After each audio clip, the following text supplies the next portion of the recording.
Bonjour à tous, bienvenue pour cette deuxième vidéo de challenge à partir donc des thèmes d'envolée sauvage et comme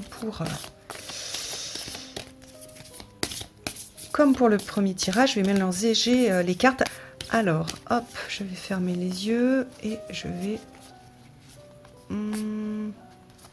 c'est cette carte là qui vient. Alors je vous laisse d'abord profiter à nouveau de l'art magnifique d'Eva Pierrot. D'ailleurs, j'ai réalisé que moi je suis Claire de la Lune et qu'elle est Eva Pierrot et qu'on était vraiment faites pour se rencontrer. Donc voilà, alors quel est le texte? La folle farandole, viens danser avec nous, que la musique de l'existence t'envahisse et t'étourdisse. Que chacun de tes gestes soit gracieux et plein d'entrain, qu'il soit aussi une ode à l'amour et à la vie. Rien n'est grave, tout est léger et lumineux aujourd'hui. Donc là, on a une proposition de travail sur le léger, le lumineux, la joie. Et on va poser la question de comment est-ce qu'on peut rentrer dans cette folle farandole, sachant qu'on y est tous, mais qu'on ne se rend pas toujours compte qu'on fait partie de cette farandole et parfois on se sent juste bousculé par la vie et on perd en fait de vue cette idée de folle farandole. Alors on retrouve pour les gens qui travaillent avec les fées cette idée de cercle aux fées, du côté de la joie véhiculée par les fées, le côté un petit peu folie aussi,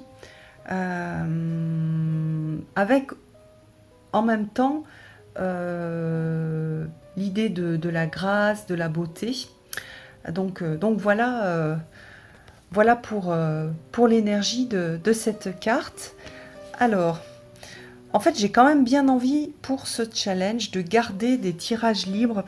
Alors moi, je travaille beaucoup avec le 3. Si vous êtes plus à l'aise avec 2 cartes, avec 4 cartes, je vous invite bien sûr à rester libre. Ce challenge, c'est pas vraiment le mien, c'est le vôtre. Et chacun peut bien sûr l'adapter pour qu'il lui parle et qu'il ait un sens pour lui. Alors, on va... la folle farandole, je pense qu'on va utiliser ce tarot. Bon, donc on va prendre 3 cartes. On va tirer 3 cartes pour voir comment est-ce qu'on peut rentrer dans cette folle farandole. Comment est-ce qu'on peut se sentir, comment est-ce qu'on peut la sentir, cette folle farandole, et comment est-ce qu'on peut, au lieu de la subir, est-ce qu'on peut y participer à cette folle farandole. Alors ça tombe bien parce qu'on est en plein dans une période qui, je trouve, s'y prête.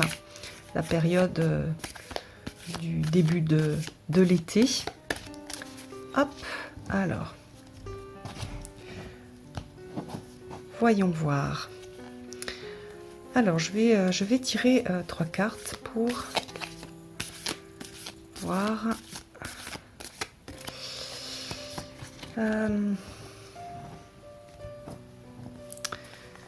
Cette folle farandole. Alors, les cartes, elles sont jamais devenues glissantes. Alors, donc il faut un peu les... Qu'est-ce que je vais prendre?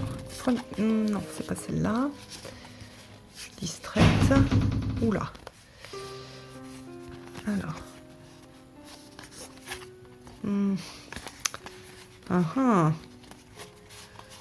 C'est marrant parce que du coup, alors que c'est un sujet léger, c'est...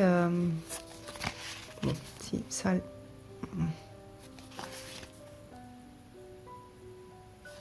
Donc vous voyez, parfois, je mets du temps en fait à trouver les cartes qui ont l'énergie en fait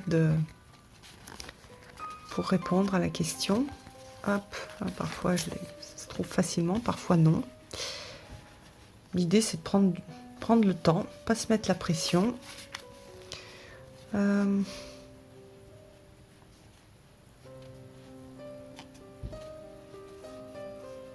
Hop. Non. Ah, mais c'est celle-ci. Voilà. Hop. Alors, le 4 de bâton. L'ermite. Ah, c'est marrant, ça. Et l'étoile. Alors vous voyez que pour moi, dans mon tirage, j'ai 2 majeurs, donc c'est une carte qui est vraiment, enfin un travail qui est vraiment important pour moi. C'est voilà, si par rapport au tirage précédent, c'est certainement plus important que le tirage précédent où je revérifie, mais non, j'avais pas de majeur. Donc, cette folle farandole, c'est la joie, c'est la légèreté, c'est un petit peu se lâcher, la grappe, comme je dis souvent pour moi. Alors, j'ai le 4 de bâton, donc il y a cette idée de musique. Ça, c'est vraiment chouette. C'est vrai que pour moi, j'aime beaucoup en fait écouter de la musique, me laisser bercer par la musique. Souvent, j'ai des inspirations aussi avec la musique, donc il y a cette idée de musique. La folle farandole, alors ça c'est aussi intéressant, c'est que pour moi, cette folle farandole, c'est aussi, je peux aussi être dans une folle farandole en étant une ermite et en étant juste en contact avec, par exemple, des gens, soit des gens très proches, soit, soit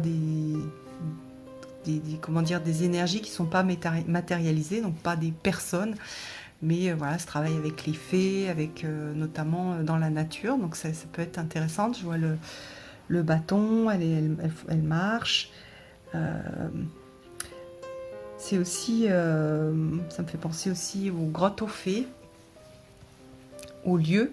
Et puis on a l'étoile. Alors dans cette étoile, ce qui est intéressant, c'est qu'on a un personnage qui est très jeune, qu'on a une idée d'enfant aussi, de reconnexion avec une sorte d'innocence et d'insouciance de l'enfant, donc mes rêves d'enfant, les possibilités que je voyais dans la vie quand j'étais enfant, ce dont j'avais envie, ce à quoi je croyais, ce qui m'émerveillait. Et donc ici on a vraiment retrouvé à travers la vision des animaux, de la nature, voilà, le merveilleux qui me donne envie de danser. Donc on a la musique pour la danse, on a le fait de ne pas forcément être obligé de danser avec d'autres, mais que on peut danser aussi avec des créatures, on va dire magiques. Et puis retrouver cet enfant qui dansait, qui chantait. Je me souviens quand j'étais petite, j'étais tout le temps en train de chanter et d'inventer des chansons au fur et à mesure que je les chantais. Donc c'est aussi peut-être ces choses-là. Je vois aussi dans cette danse, cette farandole, la poésie pour moi, et celle-ci, enfin oui, les 3 cartes, elles m'évoquent aussi l'écriture de poésie que j'aime bien. Bon, j'en ai partagé quelques-unes sur Instagram. Je fais plutôt des poésies courtes. Et j'aime bien quand c'est court et quand il y a juste quelque chose que je vais exprimer à travers de la poésie, qu'elle soit en vers ou non. Donc voilà pour cette folle farandole pour moi. Vous pouvez commenter dessous pour voir un petit peu quel type de résultat vous avez eu, quel type de message. Et puis je vous embrasse tous et je vous donne rendez-vous pour une prochaine vidéo. À bientôt!